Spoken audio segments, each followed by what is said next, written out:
Hello and welcome to Blythe Business News. Today I'm joined by Don Turvey, the fairly recently appointed Chief Executive of Cornish Metals.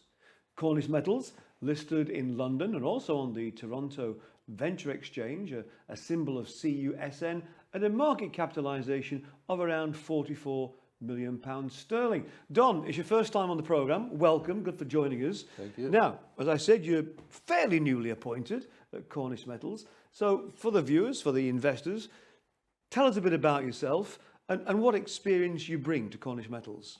Tim, I'm a mining engineer. I've been in mining for 40 years. My dad was a miner himself, so that's where the interest come from.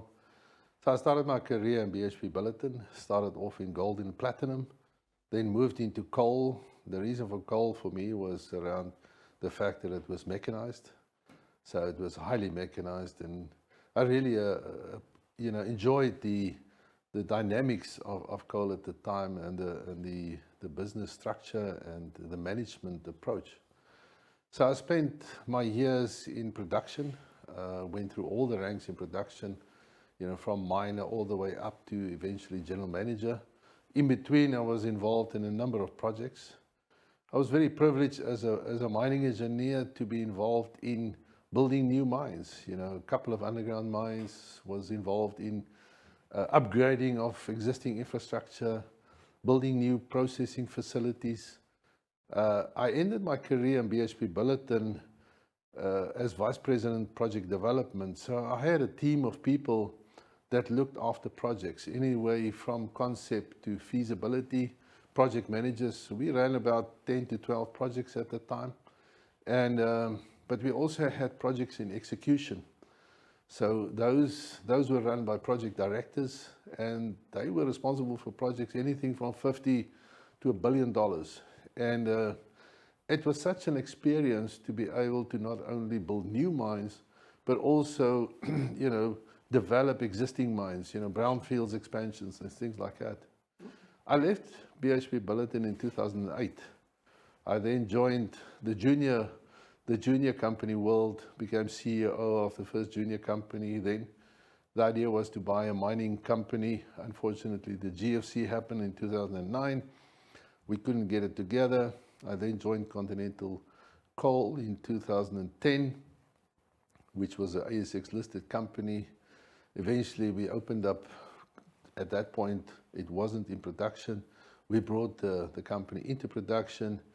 We've added other assets to the business through an M&A transaction. We also brought Continental into AIM market at that time. And so it was an exciting venture. We were busy with the refinancing of the company. Another team came in and felt that they want to do it differently. I then moved on to a company called Pembani. So Pembani had exposure in multiple resources, coal. They were in aggregates, in oil and gas and things like that. We then merged Pembani with another company which was owned by the current president of South Africa, called Shanduka. We brought all those assets together, and then we had platinum in our portfolio, Lonmin. We had Lace Diamonds, which is an AIM-listed company. We had base metal projects. We had coal. So I was overseeing that, plus also new projects. We were busy with M&A transactions. So that was a tenure of 3 years of a contract that I had with them. That ended in 2017. So in 2017, a friend of mine from Varsity, he approached me to join him on a venture to buy a coal mine. He managed to get the finance for it.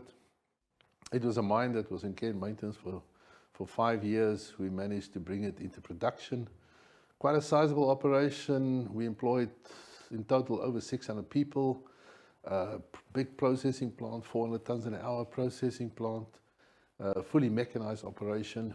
Unfortunately, the coal price wasn't our friend, and that caused quite a bit of a constraint from a funding perspective. Eventually, we were diluted.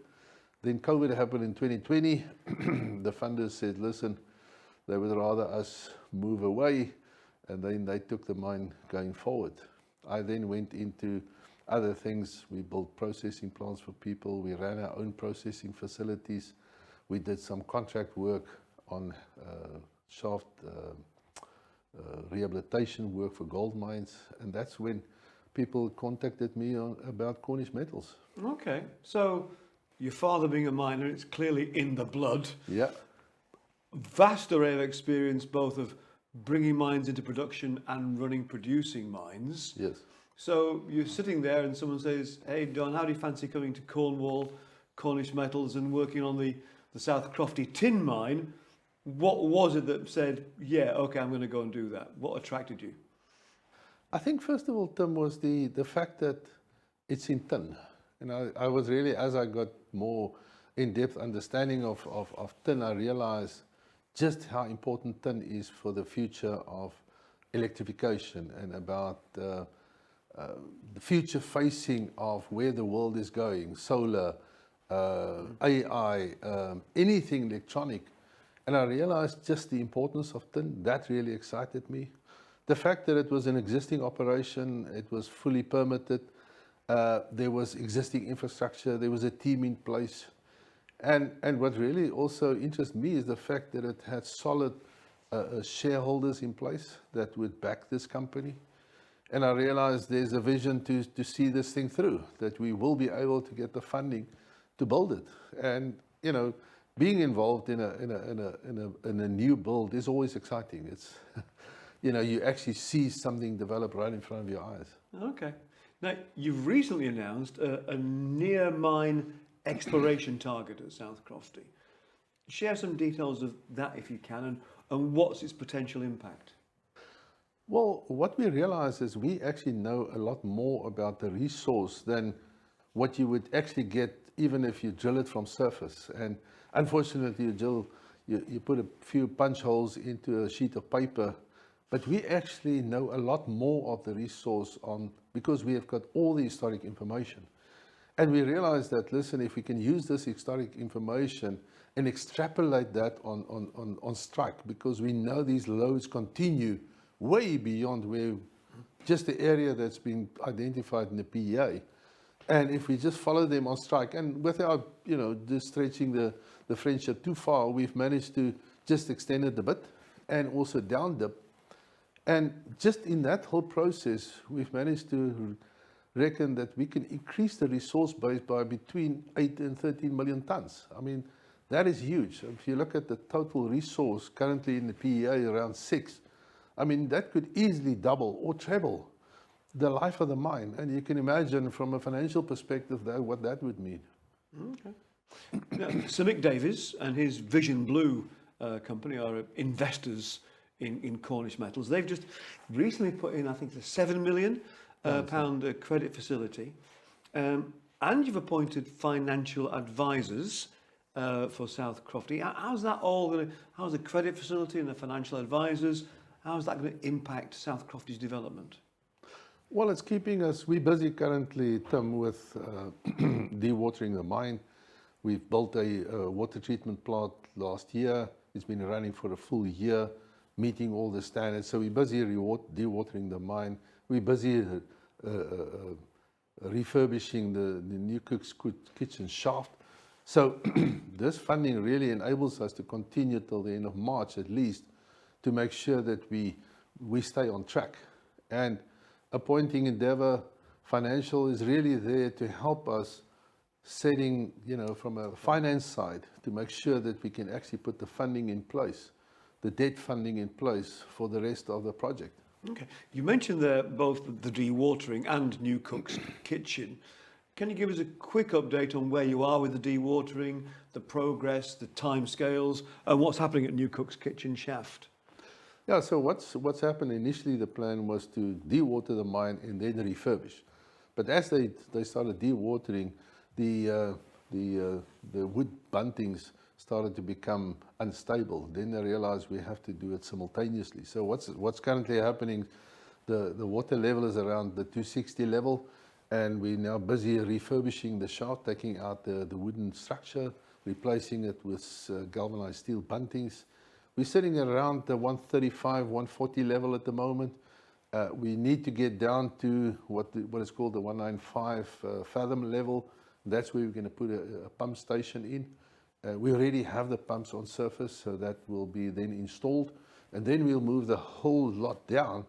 The pump, the pump columns right down, so we can carry on with the process.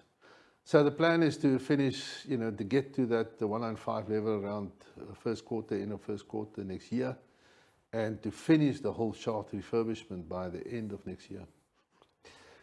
Don, before we let you go, I've got to ask you, let's just look to the future. What can investors, potential investors, what news, what milestones should we be expecting out of Cornish Metals over the next few months?